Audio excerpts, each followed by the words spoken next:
This audiobook is for information purposes and for personal use only. The Gifts of Imperfection, by Brené Brown. Introduction. Courage. Courage is a huge theme in my life. It seems that either I'm praying for some, feeling grateful for having found a little bit, appreciating it in other people, or studying it. I don't think that makes me unique. Everyone wants to be brave. After interviewing people about the truths of their lives, their strengths and struggles, I realized that courage is one of the most important qualities that wholehearted people have in common. And not just any kind of courage. I found that wholeheartedness requires ordinary courage. Here's what I mean. The root of the word courage is cor, the Latin word for heart. In one of its earliest forms, the word courage had a very different definition than it does today. Courage originally meant to speak one's mind, by telling all one's heart. Over time, this definition has changed, and today, courage is more synonymous with being heroic. Heroics is important, and we certainly need heroes, but I think we've lost touch with the idea that speaking honestly and openly about who we are, about what we're feeling, and about our experiences, good and bad, is the definition of courage. Heroics is often about putting our life on the line. Ordinary courage is about putting our vulnerability on the line. In today's world, that's pretty extraordinary. When we pay attention, we see courage every day. We see it when people reach out for help, like I did with Ashley. I see it in my classroom, when a student raises her hand and says, "I'm completely lost. I have no idea what you're talking about." Do you know how incredibly brave it is to say, "I don't know," when you're pretty sure everyone around you gets it? Of course, in my 12+ years of teaching, I know that if one person can find the courage to say, "You've lost me," there are probably at least 10 more students who feel the exact same way. They may not take the risk, but they see a tiny benefit from that one person's courage. I saw courage in my daughter, Ellen, when she called me from a slumber party at 10:30 p.m. and said, "Mom, can you come get me?" When I picked her up, she got in the car and said, "I'm sorry. I just wasn't brave enough. I got homesick. It was so hard. Everyone was asleep, and I had to walk to Libby's mom's bedroom and wake her up." I pulled into our driveway, got out of the car, and walked around to the back seat where Ellen was sitting. I scooted her over and sat next to her. I said, "Ellen, I think asking for what you need is one of the bravest things that you'll ever do. I suffered through a couple of really miserable sleepovers and slumber parties because I was too afraid to ask to go home. I'm proud of you." The next morning, during breakfast, Ellen said, "I thought about what you said. Can I be brave again and ask for something else?" I smiled. "I have another slumber party next weekend. Would you be willing to pick me up at bedtime? I'm just not ready." That's courage, the kind we could all use more of. I also see courage in myself, when I'm willing to risk being vulnerable and disappointed. For many years, if I really wanted something to happen, an invitation to speak at a special conference, a promotion, a radio interview, I pretended that it didn't matter that much. If a friend or colleague would ask, "Are you excited about that television interview?" I'd shrug it off and say, "I'm not sure. It's not that big of a deal." Of course, in reality, I was praying that it would happen.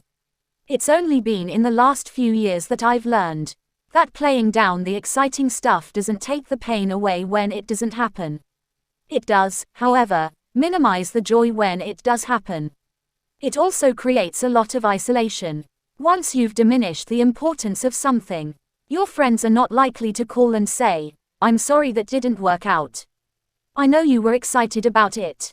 Now when someone asks me about a potential opportunity that I'm excited about, I'm more likely to practice courage and say, "I'm so excited about the possibility.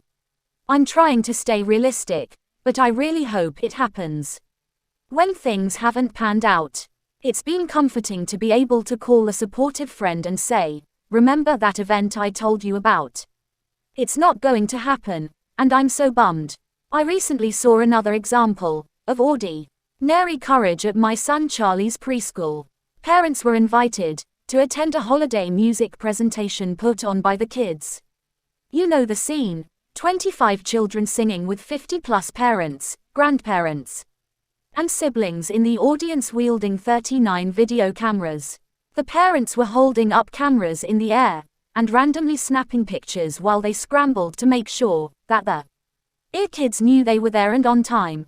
In addition to all the commotion in the audience, one 3-year-old girl, who was new to the class, cried her way through the entire performance because couldn't see her mom from the makeshift stage. As it turns out, her mother was stuck in traffic and missed the performance. By the time her mother arrived, I was kneeling by the classroom door telling Charlie goodbye. From my low vantage point, I watched the girl's mother burst through the door and immediately start scanning the room to find her daughter. Just as I was getting ready to stand up and point her toward the back of the classroom where a teacher was holding her daughter, another mother walked by us, looked straight at this stressed mom, shook her head, and rolled her eyes. I stood up, took a deep breath, and tried to reason with the part of me that wanted to chase after the better-than-you eye-rolling mom and kick her perfectly punctual ass. Just then 2 more moms walked up to this now tearful mother and smiled. One of the mothers put her hand on top of the woman's shoulder and said, "We've all been there." I missed the last one. I wasn't just late. I completely forgot. I watched as the woman's face softened, and she wiped away a tear. The second woman looked at her and said, "My son was the only one who wasn't wearing pajamas on PJ Day. He still tells me it was the most rotten day ever. It will be okay. We're all in the same boat." By the time this mother made it to the back of the room, where the teacher was still comforting her daughter, she looked calm. Something that I'm sure came in handy when her daughter lunged for her from about 6 feet away. The moms who stopped and shared their stories of imperfection and vulnerability were practicing courage. They took the time to stop and say, "Here's my story, you're not alone." They didn't have to stop and share. They could have easily joined the perfect parent parade and marched right by her. As these stories illustrate, courage has a ripple effect. Every time we choose courage, we make everyone around us a little better, and the world a little braver. And our world could stand to be a little kinder and braver. Compassion. To prepare for writing my book on shame, I read everything I could find on compassion. I ultimately found a powerful fit between the stories I heard in the interviews and the work of American Buddhist nun, Pema Chodron. In her book, The Places That Scare You, Chodron writes, "When we practice generating compassion, we can expect to experience the fear of our pain." Compassion practice is daring. It involves learning to relax and allow ourselves to move gently toward what scares us. What I love about Chodron's definition is her honesty about the vulnerability of practicing compassion. If we take a closer look at the origin of the word compassion, much like we did with courage, we see why compassion is not typically our first response to suffering. The word compassion is derived from the Latin words pati and cum, meaning to suffer with. I don't believe that compassion is our default response. I think our first response to pain, ours or someone else's, is to self-protect. We protect ourselves by looking for someone or something to blame. Or sometimes we shield ourselves by turning to judgment or by immediately going into fix-it mode. Chodron addresses our tendency to self-protect by teaching that we must be honest and forgiving about when and how we shut down. In cultivating compassion, we draw from the wholeness of our experience, our suffering, our empathy, as well as our cruelty and terror. It has to be this way. Compassion is not a relationship between the healer and the wounded. It's a relationship between equals. Only when we know our own darkness well can we be present with the darkness of others.